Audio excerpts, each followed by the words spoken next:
Welcome to the History of North America. I'm Mark Vinette. History of North America is part of the Salem Web Network's Parthenon group of history podcasts, which includes This American President, hosted by Richard Lim, who presents the assassination of President John F. Kennedy as a pivotal event in American history.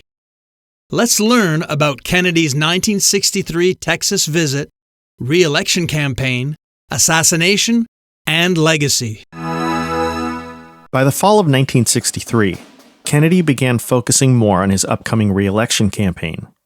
A few days after the South Vietnamese coup, the Republican governor of New York, Nelson Rockefeller, announced that he was a candidate for the Republican nomination. Arizona Republican Senator Barry Goldwater had yet to announce, but he was widely expected to run. He and Kennedy were friends and old colleagues from the Senate. Some accounts indicate that the two looked forward to running against each other if Goldwater could get the nomination. Kennedy felt that it was going to be a tough race. He told his aides that he doubted whether he could make any inroads into the states he lost in 1960, saying, quote, "Let's quit on Kansas and Nebraska. North Dakota? That's impossible." He added, quote, "What is it we have to sell them? We hope to sell them prosperity. But for the average guy, prosperity is nil. He's not unprosperous, but he's not very prosperous.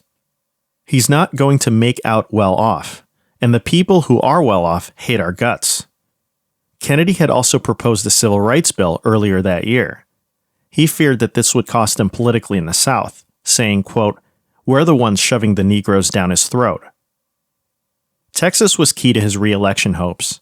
He had carried the state in 1960 by just 2 percentage points, thanks in large part to having Lyndon Johnson as his running mate. The problem was that he was still unpopular in the state, and the Democratic Party was split between liberals and conservatives. He hoped that a trip to Texas, scheduled for November 21st and 22nd, would help mend some fences.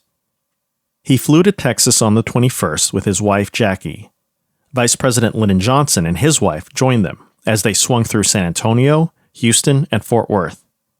Kennedy gave speeches, got a tour of Brooks Air Force Base, and attended a dinner honoring Congressman Albert Thomas. While in Houston, JFK and his wife attended dinner for the League of United Latin American Citizens, where Jackie charmed the audience by speaking Spanish. An observer later commented on how beautiful the couple looked. They flew to Fort Worth and retired that night at a hotel. The next day, November 22nd, the presidential party attended breakfast at the Fort Worth Chamber of Commerce, where Kennedy spoke about the contribution Texas was making to America's national security. Then they took a short flight to Dallas, landing at Love Field at 11:38 a.m.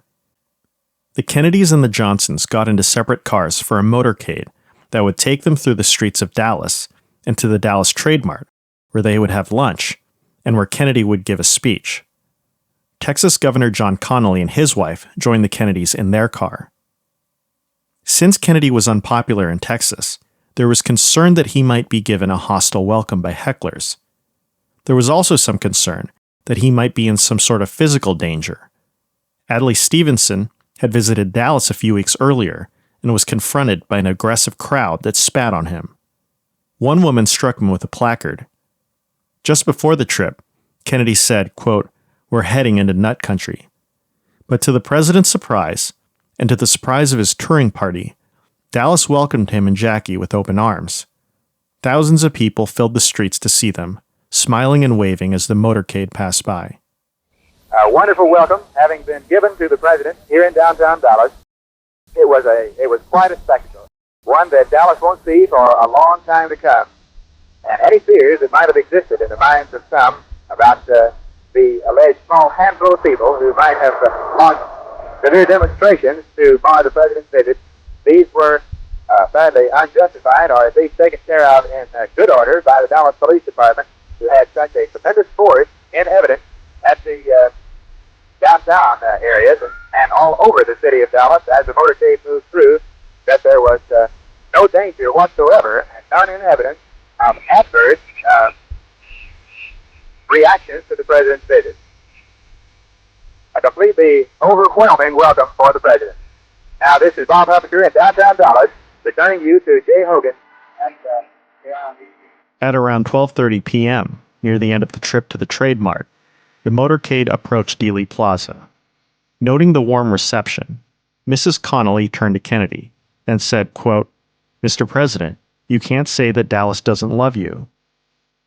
In his distinct Boston accent, he replied, quote, "No, you certainly can't."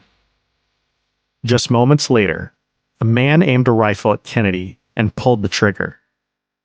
The bullet ripped through the air and hit its mark. President Kennedy and Governor John B. Connolly of Texas had been cut down by an assassin's bullet as they toured downtown Dallas in an open automobile.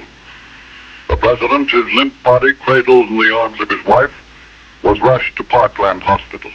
The governor also was taken to Parkland. What was a wonderful welcome in downtown Dallas has become a scene of indescribable horror as hundreds of people are crowded outside the back door of the emergency room here at Parkland Hospital. Faces are ashen white, and people are wondering, is our president going to live? Ladies and gentlemen, we have a press report over the wires. We hope that it is unconfirmed, but we have to doubt it. The President of the United States has been the victim of an assassination.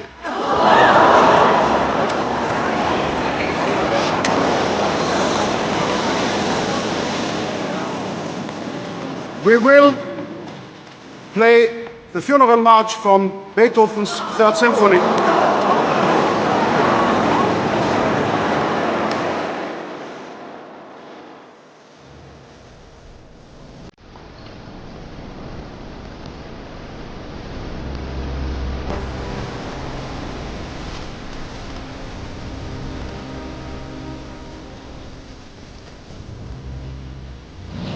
What's your feeling right now?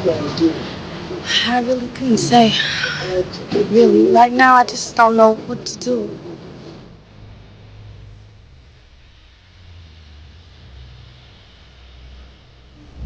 Was there much emotion among the congregation? There was. Really, it was amazing to see the number of men who came into the cathedral sobbing, almost convulsed with sorrow, anguish.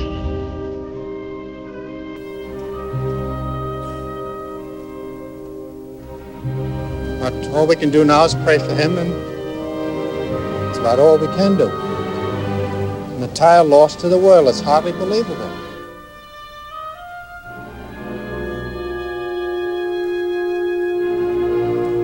No one wants to say anything on an occasion like this, but someone must have something to say. Mr. Wright, do you have something to say? We have just learned that our president is dead. This is a sad day, a day of grief, a day of shame for this land. That anyone would hate, that anyone would seek to kill the President of the United States. We must strive anew to rebuild our faith and our hope. May merciful God console his loved ones and his family. May that same God bless this land, that from this moment of such deep grief, we may rebuild in faith and not in fear, and love and not in hate. I know the nation mourns and will deeply mourn those of us who were with him today when he was so alive, so buoyant, so outgoing, exposing himself to the public. Will never forget this experience and will always remember him as the president who went to the people, not fearing to expose himself, his person, his safety, his own repose, to his land and his people. I'm Mark Vinet, and I hope you're enjoying the ride.